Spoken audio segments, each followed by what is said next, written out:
दिल्ली से 2500 किलोमीटर दूर इंडिया का एक आइलैंड है जहां पानी इतना ब्लू है कि मालदीव्स भी फेल हो जाए। यहाँ एशिया का टॉप बीच है, अंडर वाटर कोरल वर्ल्ड है और एक रेयर मड वॉल्केनो भी। इस वीडियो में मैं आपको ले चलूंगा दिल्ली एयरपोर्ट से लेकर अंडमान के हिडन सीक्रेट्स तक। हमारी जर्नी स्टार्ट होती है दिल्ली एयरपोर्ट से।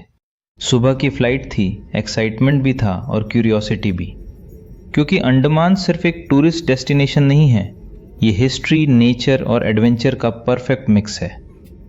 लगभग 3 घंटे की फ्लाइट के बाद जब प्लेन पोर्ट ब्लेयर के ऊपर सर्कल लगाता है, नीचे टर्क्वाइज ब्लू वाटर और छोटे छोटे आइलैंड्स दिखते हैं। उस मोमेंट पे एक ही थॉट आता है, ये इंडिया है या मालदीव्स। Cellular jail. पोर्ट ब्लेयर पहुंचते ही हम गए सेलुलर जेल। अंडमान आने वाले ऑलमोस्ट सब लोग यहां आते हैं और इसका रीजन भी स्ट्रांग है। ये वही जगह है जहां ब्रिटिश ने इंडिया के फ्रीडम फाइटर्स को टॉर्चर किया था। हर प्रिजनर को अलग सेल में रखा जाता था, इसलिए इसका नाम पड़ा सेलुलर जेल। यहां खड़े होके एक चीज रियलाइज होती है, आज जो फ्रीडम हम इंजॉय कर रहे हैं वो किसी ने अपनी जिंदगी देकर दी है। Ferry to Havelock Island. Next destination था हैवलॉक आइलैंड।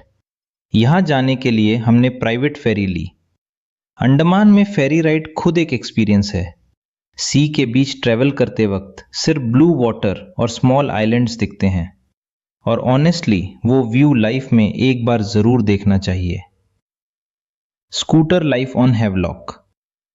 हैवलॉक पहुंचकर हमने एक स्कूटर रेंट किया। अंडमान एक्सप्लोर करने का बेस्ट वे है scooter. No traffic, fresh air और हर रोड के एंड पर आपको एक ब्यूटीफुल बीच मिल जाता है। एलिफेंट बीच स्नॉर्कलिंग। ट्रिप का सबसे एक्साइटिंग मोमेंट था एलिफेंट बीच स्नॉर्कलिंग। पहली बार अंडर वाटर वर्ल्ड देखना, ये एक्सपीरियंस वर्ड्स में एक्सप्लेन करना मुश्किल है। नीचे कलरफुल कार्ल्स और छोटी छोटी fish swimming around you. Nemo fish, parrot fish. उस मोमेंट में लगता है जैसे आप डिस्कवरी चैनल के अंदर आ गए हो। तब रियलाइज होता है नेचर का सबसे ब्यूटीफुल वर्ल्ड पानी के नीचे छुपा हुआ है। राधानगर बीच सनसेट। इवनिंग में हम गए राधानगर बीच। इस बीच को एशिया के बेस्ट बीचेस में काउंट किया जाता है। White sand, crystal clear water, और जब सनसेट होता है स्काई ऑरेंज और पिंक कलर में चेंज हो जाता है। सच में वो मोमेंट फोन में कैप्चर करने से ज्यादा दिल में कैप्चर करने जैसा लगता है। नील आइलैंड। नेक्स्ट डे हम गए नील आइलैंड। अगर हैवलॉक एडवेंचर आइलैंड है तो नील आइलैंड पीस आइलैंड है। यहां लाइफ स्लो है, ट्रैफिक नहीं, नॉइज नहीं, बस नेचर। भरतपुर बीच। नील आइलैंड का सबसे पॉपुलर बीच है भरतपुर बीच। ये स्नॉर्कलिंग और ग्लास बॉटम बोट के लिए फेमस है। पानी इतना क्लियर होता है कि आपको कोरल्स और फिश सरफेस से ही दिखने लगते हैं। फैमिली ट्रैवलर्स के लिए ये परफेक्ट बीच है। लक्ष्मणपुर बीच सनसेट। इवनिंग में हम गए लक्ष्मणपुर बीच। ये नील आइलैंड का सनसेट पॉइंट है।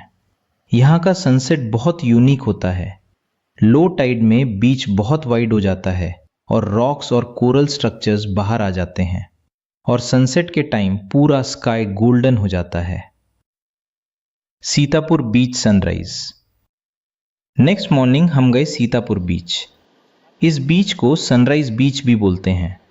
सुबह का काम एटमॉस्फेयर, सी वेव्स और राइजिंग सन, ऐसा लगता है नेचर खुद स्लो मोशन में स्टार्ट हो रहा है।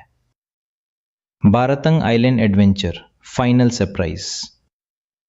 लेकिन अंडमान का सबसे सरप्राइजिंग पार्ट अभी बाकी था। नेक्स्ट डे हम गए बारातंग आइलैंड। ये पोर्ट ब्लेयर से ऑलमोस्ट 100 किलोमीटर दूर है। यहां पहुंचने के लिए आपको डेंस फॉरेस्ट एरिया से गुजरना पड़ता है।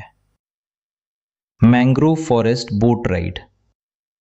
बारातंग का सबसे ब्यूटीफुल एक्सपीरियंस है मैंग्रोव फॉरेस्ट बोट राइड।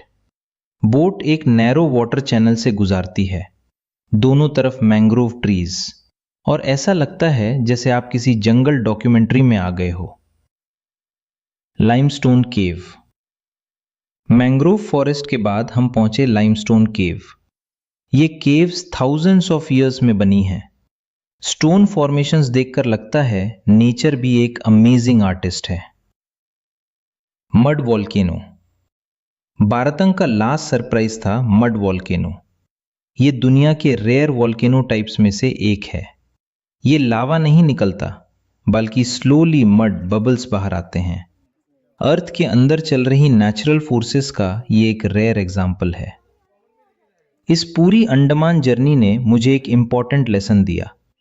हम सिटी लाइफ में इतने बिजी हो जाते हैं कि नेचर को एक्सप्लोर करना भूल जाते हैं। और एक और रियलाइजेशन हुआ, इंडिया इतना ब्यूटीफुल कंट्री है कि अगर हम एक्सप्लोर करें तो दुनिया में कहीं और जाने की जरूरत नहीं। मैं बिहार के एक छोटे गांव से हूं और आज अंडमान जैसे प्लेसेस एक्सप्लोर कर पा रहा हूं।